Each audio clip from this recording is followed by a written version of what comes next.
Let's talk about what's happening in India. It has to do with these protests. They started late last year.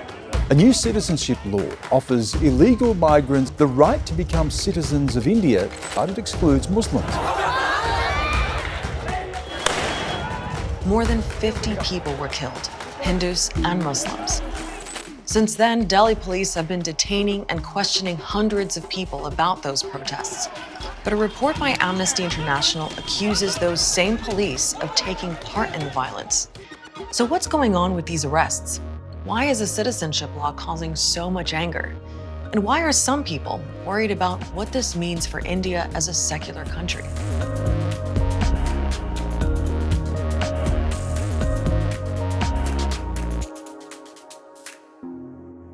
India is going through a tough time. Millions of people have been infected with COVID-19, and the economy has shrunk dramatically. And on top of that, there are a lot of unresolved issues that date back to those protests. It's all about identity and what it means to be Indian. India has almost 1.4 billion people. About 80% of them are Hindu. But the minorities are still huge, in the millions. Muslims, Christians, Sikhs, plus immigrants from neighboring countries. Now, under India's secular constitution, everyone is guaranteed equal rights regardless of their religion. But right now, a lot of people say that equality is being threatened, that the ruling party, the BJP, has an agenda to make India a Hindu nation. They say the latest sign of that is a law passed in December called the Citizenship Amendment Act. The act offers a pathway to becoming an Indian citizen for migrants who arrived before 2015 from these countries and who belong to these religions. Muslims aren't on the list, but the BJP says it's because they're not a persecuted minority in those three countries. The law, they say, is meant to help those at risk. These minorities who had been living over here, they had been living in ghettos. They were living in conditions which are not even fit for animals to survive in. Why would they be living over here if they were not persecuted? These minorities have been persecuted in all these three countries.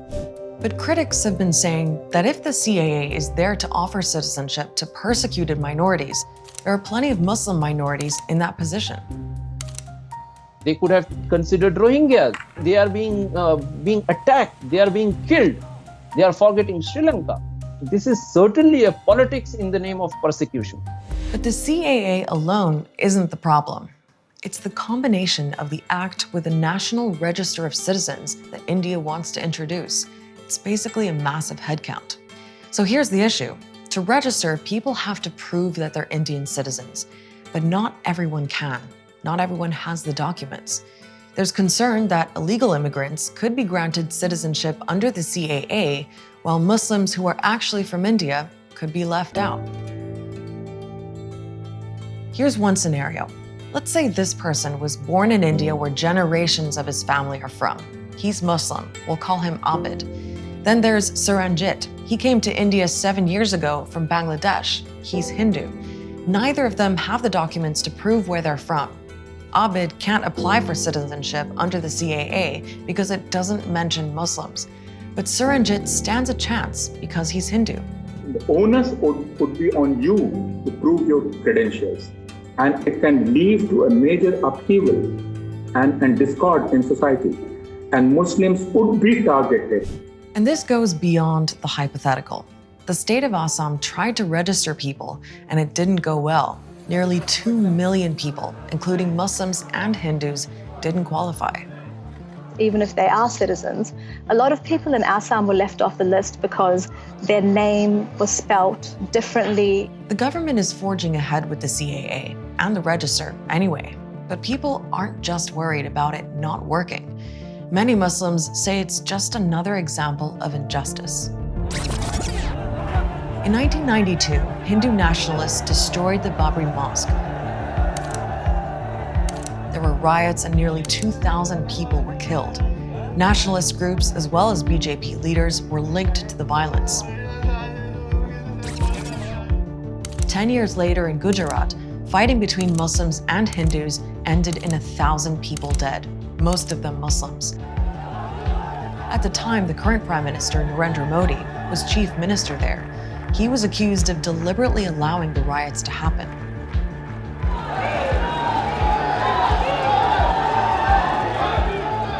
When the BJP was re-elected with an even bigger mandate in the last general election in 2019, they have carried on with the Hindu nationalist agenda.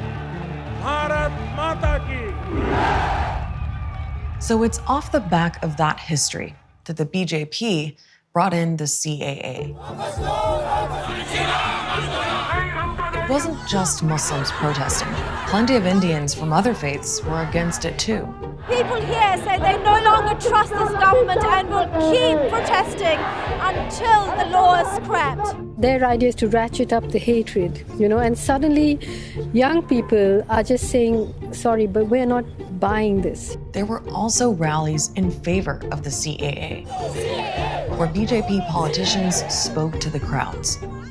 A man called Kapil Mishra issued an ultimatum to the people protesting against the Citizenship Amendment Act and said that if they didn't clear the roads and if police didn't clear them, then he and his supporters would take matters into their own hands.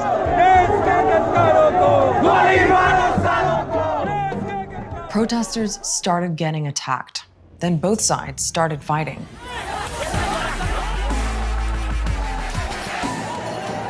Hindus attacked Muslims, Muslims fought back. A mosque in Jaffrabad was attacked and cars and homes were set on fire. Muslims and Hindus were killed, but it was mostly Muslims. We are feeling unsafe. There is no rule of law in the country right now.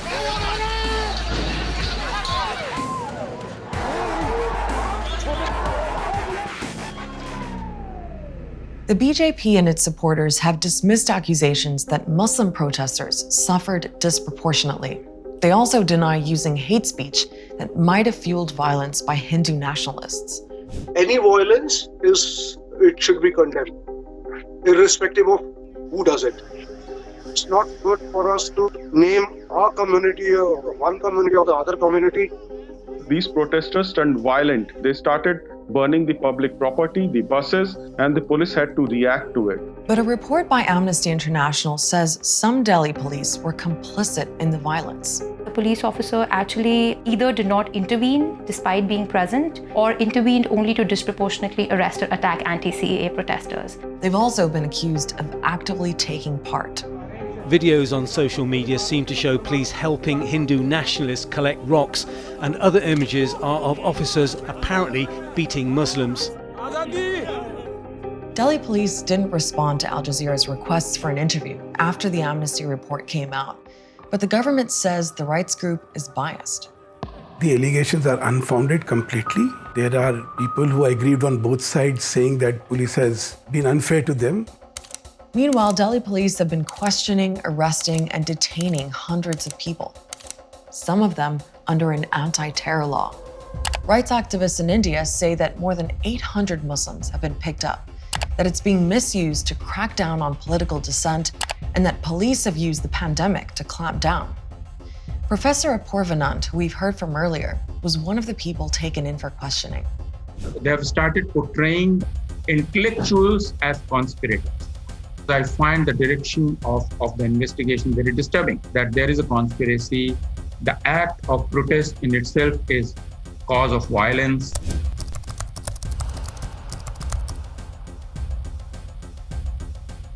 It's all causing a lot of fear and mistrust.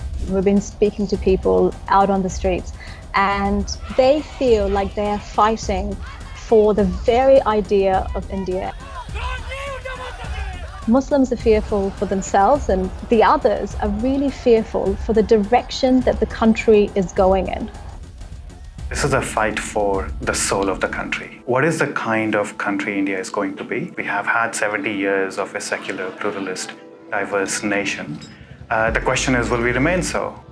It all comes back to the idea of identity, and a lot of people feeling powerless and excluded. They want to know who gets to be Indian and who gets to decide. That's just a starting point for what's happening in India. As with every Star Here episode, we offer the basics on a story so we can all go off and find out more. As always, don't forget to subscribe to Al Jazeera wherever you're watching this video, and I'll see you next week.